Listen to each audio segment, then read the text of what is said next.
ప్రార్థన చేస్తున్నప్పుడు ఖచ్చితంగా దర్శనం చూడాలని ఏం లేదు. ప్రార్థన చేస్తున్నప్పుడు ఖచ్చితంగా దేవుని స్వరమే వినాలని ఏం లేదు. ఫస్ట్ ప్రార్థన అనేది ఒకటి వెళ్ళిపోతానే ఉండాలి, కంటిన్యూస్ గా వెళ్ళిపోతానే ఉండాలి. అటు నుంచి ఆన్సర్ ఎప్పుడు వస్తుందంటే అది ఆయన చేతుల్లో ఉంది. ఆయన ఒక్కోసారి ఆన్సర్ ఇస్తాడు, ఒక్కోసారి ఇవ్వడు. కానీ ప్రేయర్ ఈజ్ ఆల్వేస్ యాక్సెప్టెడ్.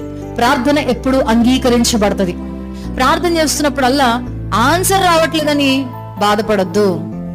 ప్రార్థన చేస్తున్నా నాకు జవాబు రావట్లేదని లేదు.